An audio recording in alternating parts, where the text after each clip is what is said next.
out now, people, and I'm going to be doing that the entire show. Brandon After Dark chatting. Your man Brandon in the building tonight for 2 hours.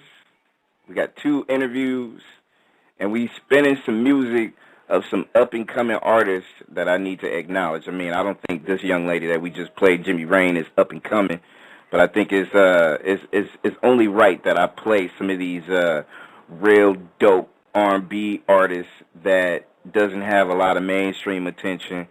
So you're going to be hearing a few songs tonight from artists that you normally don't hear that needs to have a round of applause, you know what I mean, as far as from this show and what we do. So, you know, you're going to be hearing Brand give it up for these artists like Jimmy Rain. Make sure you follow her on Twitter right now at Jimmy Rain, Jimmie. If y'all don't know how to spell Rain, it's Reign. And also check out her website, jimmyrain.com. She got a couple of albums. One is an EP, and it's called Digital Girl. It's very dirt cheap if you want to get it. It's like a real nice EP for y'all. And also she has her full album, Pretty Girl, which is available on iTunes. You can go to her website, go cop it, go support the young lady. And, you know what I'm saying? Tonight, like I said, we got a couple of interviews from 2 R&B artists who definitely want some shine tonight, and we definitely gonna do what we can to give them that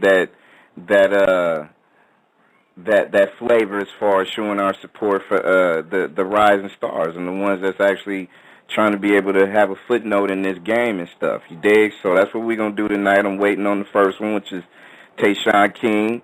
You know what I'm saying? And after that, we got Trisco, who's gonna be at the top of the hour. So, you know, with that being said, I'm glad y'all here tonight. We're going to talk about R&B music and at its rarest form because, you know, it's always good to be able to have an opportunity to talk to some young up-and-comers and try to figure it out as far as how we could be able to bring some of the soul back into R&B music because it's missing.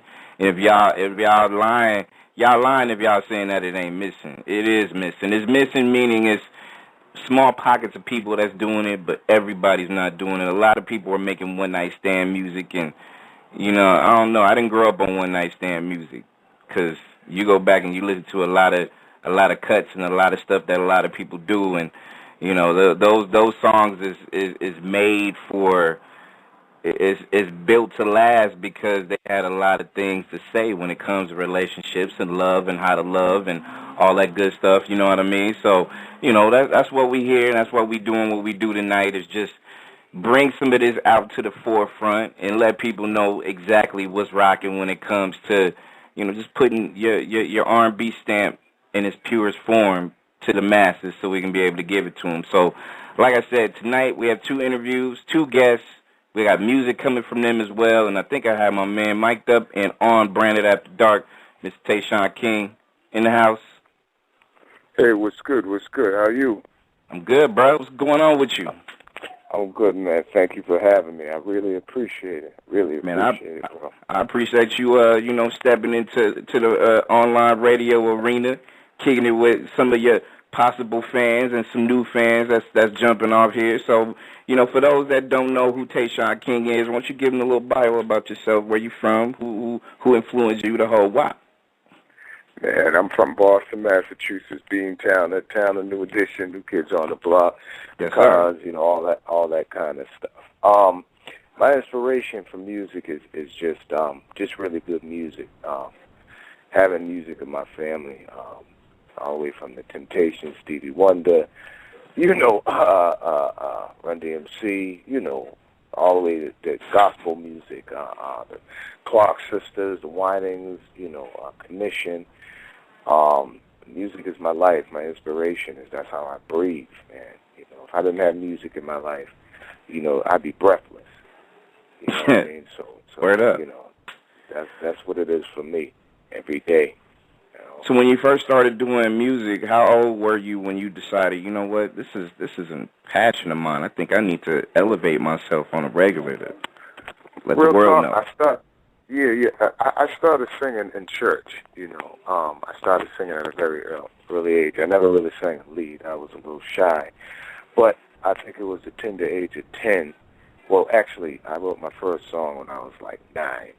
And I went Word? at 10, at 9 years old. I wrote a song called "It's a Lonely Night" and "My Destiny," and it's a terrible song, but I discovered that it was terrible, man. But Wait, man, come on, man, don't knock yourself down like that, man. You was 10 years old when you wrote that thing, 9 years old. Yeah. Why was it terrible in your eyes? What made it terrible? Well, I mean, I'm speaking of now. As a kid, I thought I was rocking it, but it was terrible, man. It's like I wrote it was like a 4-page song, and what? They told me you got to break it down to 3 minutes 20 seconds, man. You can't be doing a whole album is one song. You gotta change it up. So, but I remember the melody and everything, But and really, honestly, about 10 years old, I went in the studio for the first time, a recording studio, and I recorded those songs, and I got the bug real early. I'm not gonna lie to you, I got it. I just knew that's what I wanted to do. Once I heard it. Well, when they played it back, I was like, man, I sound like that. That sounds god awful. But there's something about the being creative, and then being on stage. I realized that was my niche at an early age. Man, I used to do, in the 4th grade. My 4th grade teacher, her name was Mrs. Hoke. She used to give me the last 10 minutes of class and let me perform. And I performed, and I did a little classroom tour. So. Man, you mean to tell me you had it like that in school, where you had teachers just letting you touch the classrooms before school was over? You had it like that in school? True story. I was in elementary school. Mrs. Hoke, I'll never forget, man. I we had this career day, and I sang and I performed, and she asked me to do it every day. And she started going around the school and telling teachers, "Oh, you gotta let them come in and perform." And I would perform, and then I made it to the auditorium, and the rest is history for me. Word? Yeah, I mean. Word. I'm surprised the teacher, TaShawn, I'm surprised the teacher didn't come like on the side and been like, hey, you know what? If we send you on this nice school elementary tour, like, we're gonna start charging money, and I need my 20%. You know what I mean? Like, well, it was me in the bake sale. That was my sponsor, the bake sale, TaShawn King and the bake sale. And word. Yeah, that was when you got me reflecting, because that really inspired me that I had something. See, and what makes it dope on your end, because not just you starting off writing. Most 9-year-olds couldn't even string together like a book report, much less a song. And for you to do it, and even though, like you said, you wrote a whole album on one song, literally, you know what I mean? That's a testament to what you was trying to do as a writer. And of course, when you're that age and then you grow up, you start evolving your writing skills and so on and so on. And here we are today.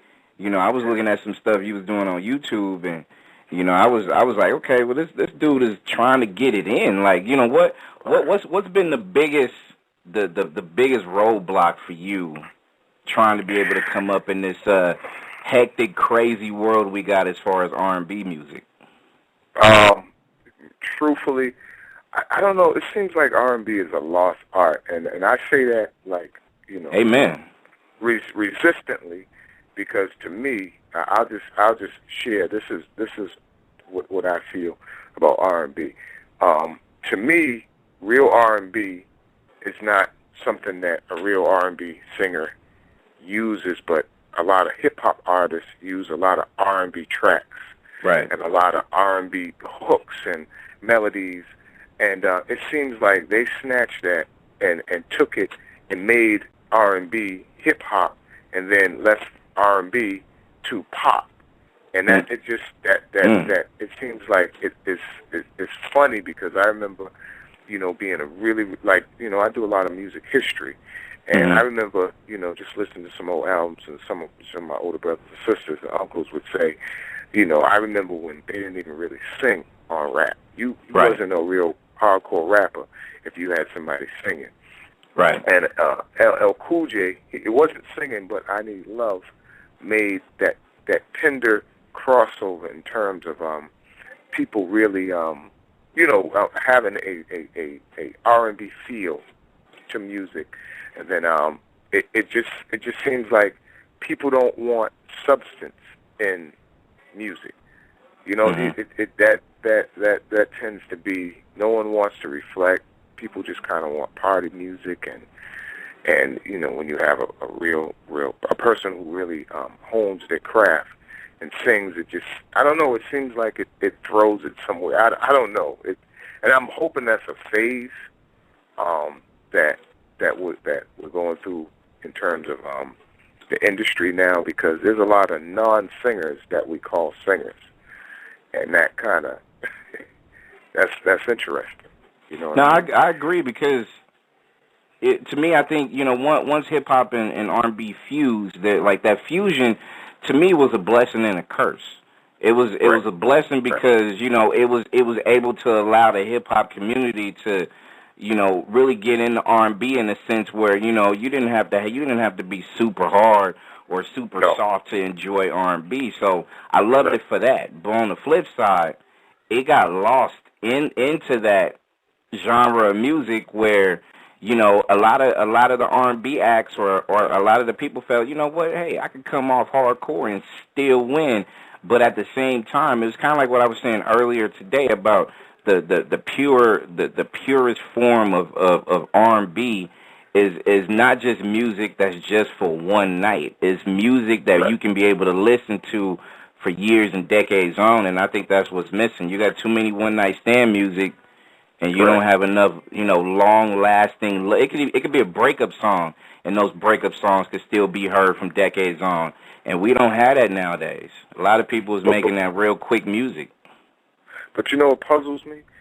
Music is one big recycling bin, because if you listen to music as a whole, even R&B, hip hop, a lot of music is the music sampled from the 70s, no doubt, 60s, 80s, now 90s.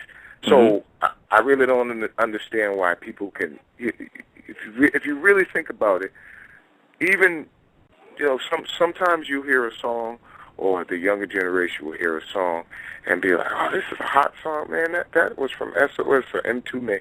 You know what I mean? It's like right. The whole song was an R&B song. It's just that they sampled it or they replayed it, put their flavor on it.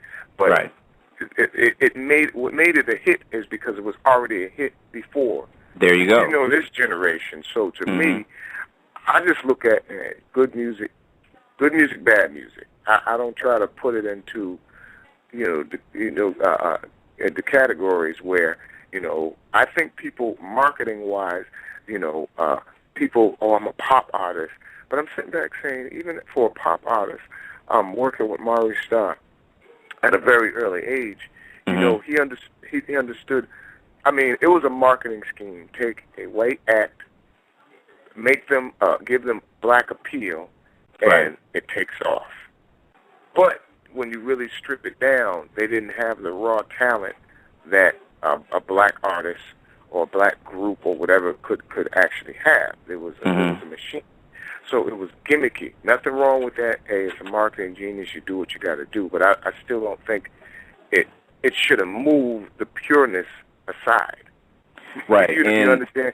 Exactly. And I said this on an interview last night, and I've said it as long as I've been doing radio, man. It's like, I'm not hating on nothing nobody do. The hate I don't have. I don't have it in my heart to hate somebody's music no more. It's not even about that. The thing that I care about is the fact that we have somebody like yourself, and we have other established artists or artists that's really trying to rise that don't have another channel to turn to be able to hear. Like, there should be an alternative. Like, okay, you got all this gimmick music right here, but what about this? What this person's doing right here in gospel music and so on and so forth. So that avenue of change is what we don't have. It's like they're force-feeding us, and we need to figure out how that can stop so other people can be able to have some national attention. Well, you're helping do it. And touching on gospel, here's another thing. You got, and don't get me wrong, but you even have gospel that sounds more R&B-ish. Oh, no doubt, no doubt. Now, that's a double-edged sword. You got your old traditional gospel folks. Now, I don't like that music. But to me, really, honestly, I look at good song, bad song, good artist, not so good artist. It's not about, it's really not about, I like a lot of pop artists. I like classical music. I like R&B. I like hip-hop, rap. You know what I mean? It's all about, it's about the song. It's about what that artist is bringing to the song. I don't want to say, well, I don't like it because it's not R&B. If it's good, it's good music. That's what I try to stand on. I agree. Everything that I do, hopefully, it appeals to a mass audience. But like a person like yourself, with your show and what you represent, as long as we keep having that, then we're going to be all right. We're going to be good. We gotta ride.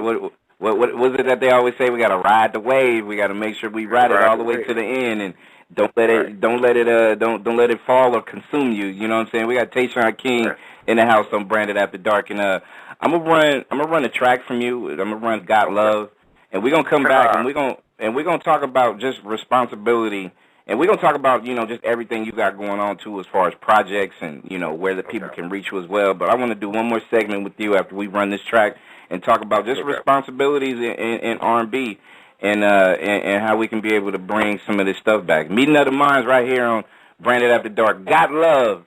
Some brand what? It's brand new. It's one of my latest. Got Love. So I hope y'all enjoy it and just do what it do. Got Love. Here we go.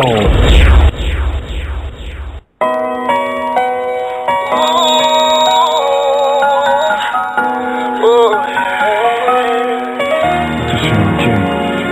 Let me talk to you, baby.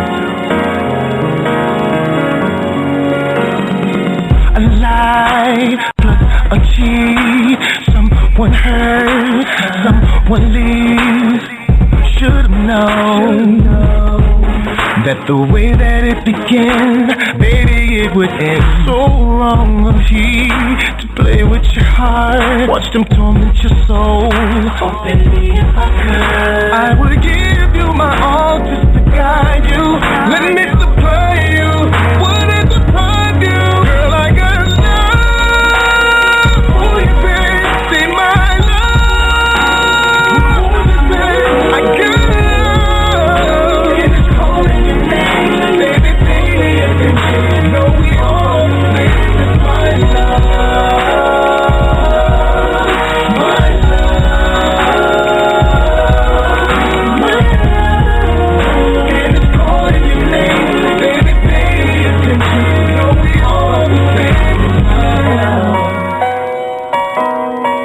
if we made a vow, it should stay the same, never fade away.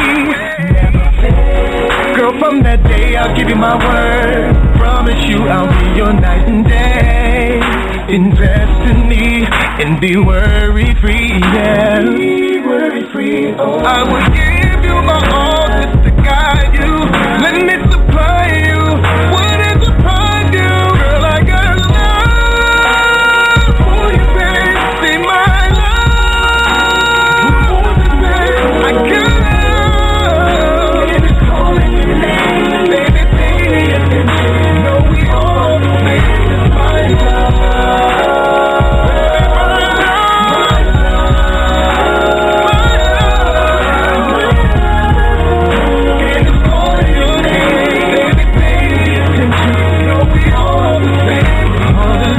That I have for you, all it's gonna do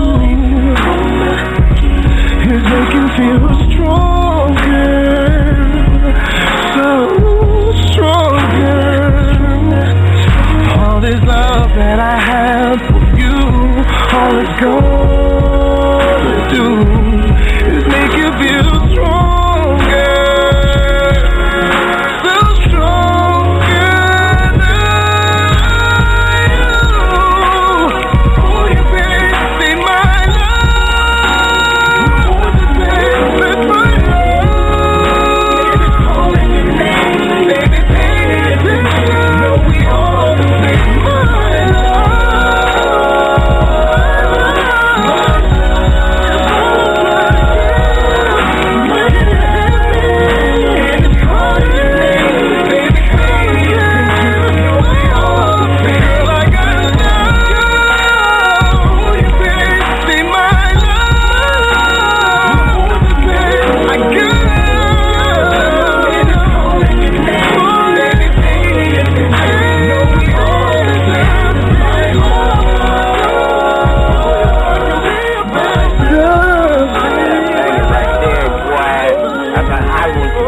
TaShawn King. Got love right here on this edition of Branded After Dark.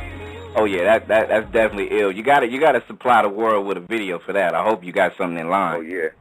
Yes sir. We're working on that right now. I got a couple of concepts. I can't give it away now, but that is definitely, we are giving a visual treatment for that. It's coming real soon. That's ill. I appreciate that. Yeah. That's ill. Thank you. And not only that, I mean, if people really like pay attention and hear not just hear the beat or hear your vocals, but hear the words. Like, people can really be able to kind of gravitate to it. And you know, to me, when it comes to responsibility and listening and playing and doing music and R&B, correct me if I'm wrong, but a lot of what you want to do is make sure that your priority is that you make music or do songs that's going to be able to touch somebody in a way that they've never been touched before, right? Right. That's you got it. That's the whole inspiration. One thing that honestly, when I do music, I really think about, you know, like you said, the integrity of the music. Right. I really try to put in the work, the effort, because if you think about the whole vehicle of doing music, I'm an artist. There's a whole bunch of artists out here, and you know, put the integrity in the music. If you want people to come to your shows and buy your CDs, put the integrity into the work. Because what you put in is what you're going to get out. Right. And at the end of the day, I try to give you the real TaShawn King. So when you meet me, you know, when people listen to my music, and this is something that I realized maybe a couple of years ago, how powerful music is. People would meet me after listening to music, and kind of, you know, they'll come up to me, oh man, you know, you're giving them a part of you. And, you know, and I started realizing that, and I thought I was walking down the street naked, like, oh man, I forgot I recorded that song, and people, you know, when you give an honest treatment about your music, you know, people do get a piece of you. But like, again, I forgot how powerful it was that people would walk up to me, hey man, you know, yeah, I've been through that situation, man. I know what you're going through. Or they'd be like, you all right? Yeah, I'm good. I'm good. You know. So I try to give you integrity all the time. Every performance, every note, every word that I write, every bit of that structure, I try to give you the best of me every time. But see, you know what, and that's solid, because here's my take on a lot of things that I feel, especially when it comes to music in general, not just R&B and hip-hop, but just music in general. I mean, you know, we have a boatload of talented people that will string together music, for whatever reason. And the reason why I say that is because you have people that is into this genre of what we do in this entertainment field for different reasons other than what the first guy or girl came in. Like, you know, your main mission is to be able to, you know, spread your God-given talent to the next person. It could be a stranger. It could be whoever. Right. And you got other people that's in it because they want the fast cars, the women, the notorieties. They want the fame before they want to be recognized as a respectable artist with talent. Do you agree? Well, my take on that is to each his own. You know what I mean? I like to be in a perfect world and say, you know, that that how I make music is how we should make music, but everybody's motivation is different. Where I have a problem with that is when you package. Okay, when I started singing at a young age, I honed my craft. Now I say this: I could sing with no music, on note, on pitch. Mm-hmm. When you can't do that, and you have millions of records, or you got a platinum single or album, and when somebody comes to see you, and you have to have all these different treatments, and they can't even get the rawness of you. I mean, everything, don't get me wrong. When we talk about distribution and promotions and marketing, it's all a machine. But at the end of the day, if you're sitting if you're coming to see TaShawn King, I sometimes sing with no music just so you can feel the intensity of who I am as an artist through my voice. A lot of people can't do that. I'm not going to put you out there, but you know what? That's just my opinion. To some fans, that don't matter. because they buy into the hairdos and, you know, the clothes, right. and, you know, with the swagger. You can have swagger, but at the end of the day, if you say, hey, TaShawn King, sing for me, I know that I can sing to you, and you may not like my style of music. That may not be something that you prefer, but you know that I can sing. I can pleasingly frequency sound good to the frequency to the ear. That's all I have to say. And that personal flavor is definitely lacking in this genre of R&B music nowadays. You got so much of a disconnect, you know, and you know, and I come from that old school, man, where, you know, I listen to the Teddy Pendergrass and I listen to Smokey and, you know, so many artists that literally paved the way. And I wasn't around when they were born, when they first came out with their music. But the reason why I can listen to it now in my early 30s is for the simple fact that, you know, the stuff that they was speaking and how passionate that they was about handling their music business was so raw and appreciative. You had no choice but to follow suit and listen and love what they did. And to me, I think the disconnect is the fact that a lot of people will just settle for the mediocrity instead of really paying attention. And, you know, like I said, call it for what I see it. I mean, there's a lot of mediocre people out there doing it for a lot of different reasons, and selfish reasons at that. Right. Well, and let me just add this. It takes a person like yourself and others to continue to support what you feel is real. Now, we got to get back. We're in a bad time and we're in a good time. No doubt. We got to get back for R&B. We have to get back to those grassroots, those old Motown, Barry Gordy type of techniques. Absolutely. Go take this to the streets and get people really believing in R&B again, because you know, a lot of people. I work with a couple of producers, and it's been a very trying time because you know, some are like, oh man, I want to do this pop thing. You got to understand, as an artist, if you're able to capture different genres of music as a producer, you should do that. Right. But R&B will never die because it's the core of popular music. It's never gonna die. Not at all. It's just not. You not know what I mean? So exactly. If you water it down, it's still in every form of popular music today. It is. Mm-hmm. You know, so. Nope. You know, got that right. That's, no doubt. That's where we are. You know. Exactly. And TaShawn King is the guest right here on Branded After Dark. Before we end, you know, I gotta ask you, man, like your projects, anything you got coming out, anything on iTunes that the fan base new and established that can be able to go check you out. What you got on deck? Well, come check me out. I got Love. It's on CD Baby, iTunes, Amazon.com. I got Another Level, new singles. I released about 3 new singles the top of this year. It's called Chaser. Now, I did a little more up-tempo type of flavor. That's on CD Baby, iTunes, Amazon. Hit my Facebook page, Facebook/TaShawn King. Hit me on Twitter, at TaShawn King Twitter. I got a lot of different things going on. I have a couple of shows coming up in New York. I'm pretty much hitting up New York. You know, like a couple of showcases I have going on.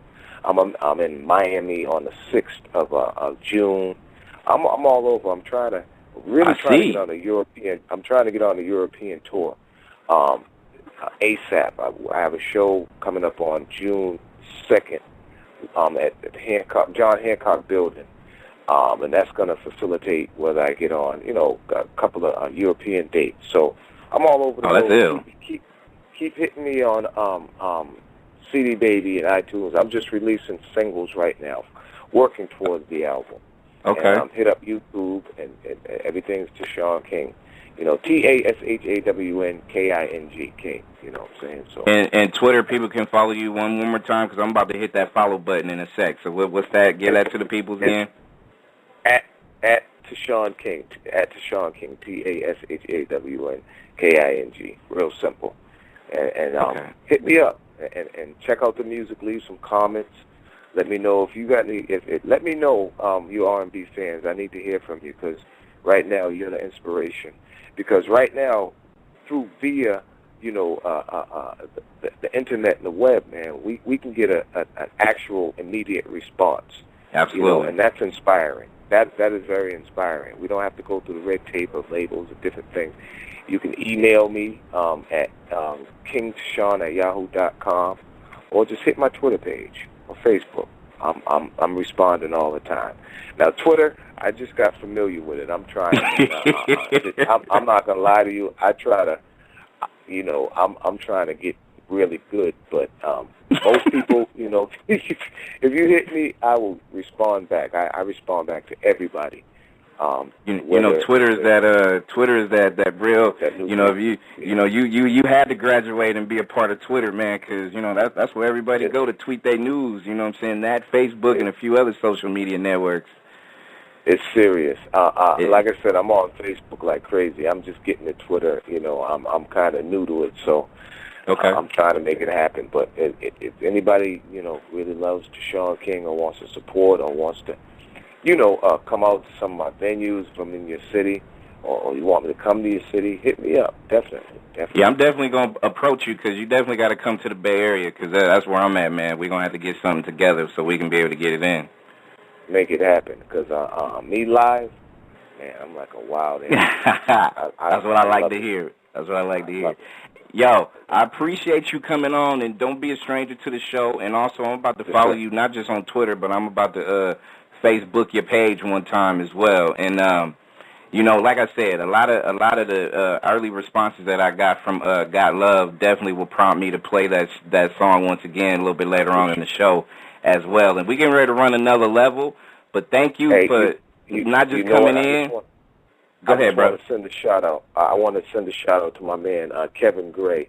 Absolutely. For introducing me to you and getting me, put me through, man. Thank you, Kevin Gray. I appreciate it. Your love and support. Keep up the good work, and I appreciate you. I call that man the real KG. Yeah, I know you out there in Boston, but he's the real KG in my building.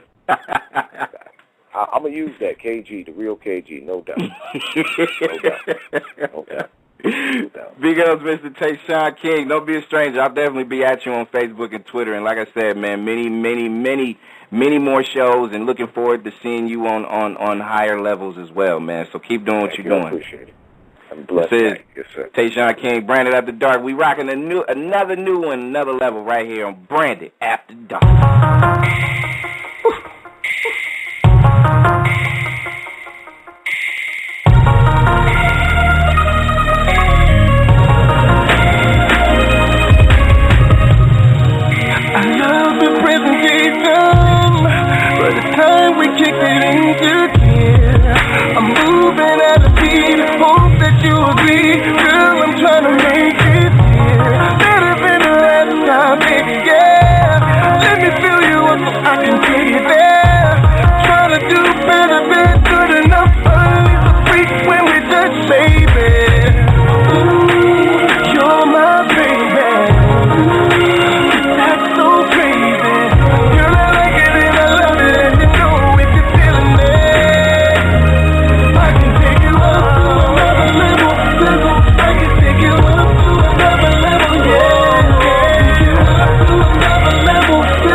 Nexxlegacy.